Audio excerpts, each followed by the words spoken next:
Most of them will be scavenged because that was just spoils war. You know, so you're not, one of the interesting things, is there 11 total troops that were actually documented, actually killed at the Battle of Sandusky and the Battle of Olentangy. The battles were all captured and killed somewhere else. They buried the troops at the Battle of Sandusky. The likelihood of them not being dug up and desecrated is practically zero at the time. So, you know, but there might be a possibility there might be 3 or 4 of the colonial troops still buried there. And interestingly enough, when I was reading this, some of these names on here, the ones that fell, are the ones that were buried there at the Battle of Sandusky. So, that's why I was looking at this. I was looking at it as an archaeologist would look at it. And obviously it was, you know, politicized greatly here. And I learned a new word today. It's called diabolians. As in diabolical, so to speak. So anyway, but any other questions at all? You know, and one thing that I mentioned is you need a repository, and this gentleman here is the person who, if you find something, is to see. Modern archaeology, do you get into X-raying, that sort of thing, sonar, or is that at a different level? Oh, we do. We get into ground penetrating radar, we get into luminescence, we get into magnetometers, we get into basically LiDAR, we get into, you know, satellites. It's just amazing some of the things that every day there's something new coming into archaeology. It's not the same old dig, you find something and then write it up. Is a lot of this equipment cheap enough with the average archaeological company or what? No, not at all. About the cheapest piece of equipment you can buy is a metal detector. And they run up, some of those items I talked about run up to $125,000 a piece. Ground penetrating radar can be up to 60, 70, 80 if you get a good one, $100,000. You know, they're not particularly cheap. You know, there's not any easy way to do archaeology, you know, and everything else that you do is indicative of what's there. It still takes a little on your knees there with the trowel, scraping, you know, 1 centimeter at a time down and mapping everything, and, you know, to get it done. Because you cannot do archaeology with all the modern tools, in spite of what some archaeologists are trying to say right now.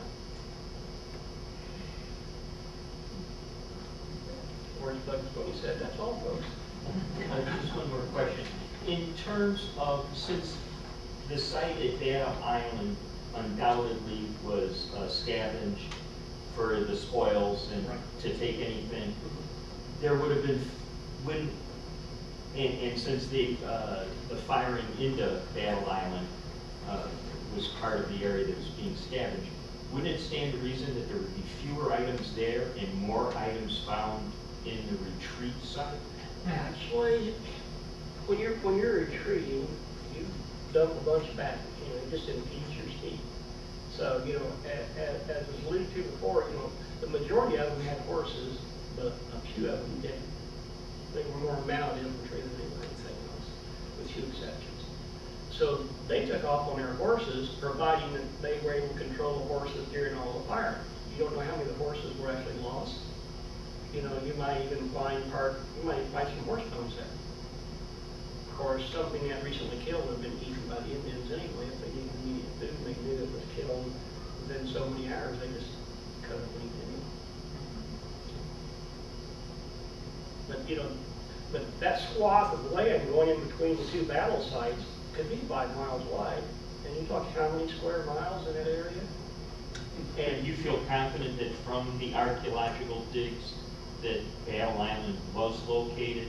Yes, I'm confident where it's located, given the history, and it shows the distance that they retreated from the ravine and all those things. In fact, if you go farther down that road, it's a little bit farther than what the historical accounts, but you go down and you dip a little bit, and it goes down into a little dip and comes back in a little ravine. That's the ravine that I believe is there. But the only way to test that is, again, with a magnetometer. to check and find out what kind of musket balls, because in that area you're going to have mainly incoming musket balls from the militia, as opposed to, might have some drops from the Indians. It's very unlikely that there's much in there.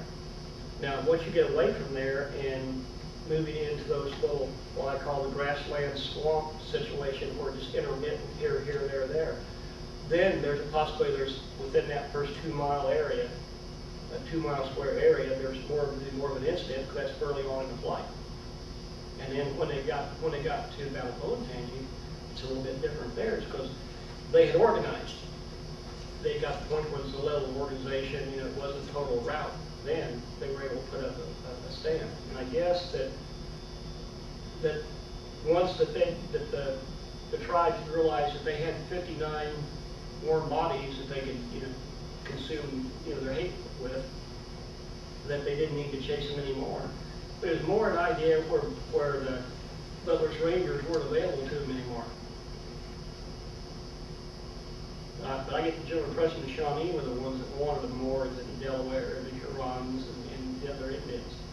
I get the impression there were more the Shawnee involved at the Battle of Olentangy, because they had blood feuds with the Pennsylvanians and the Virginians for quite a few years prior to that period of time. That's folks when he said again. It's all folks.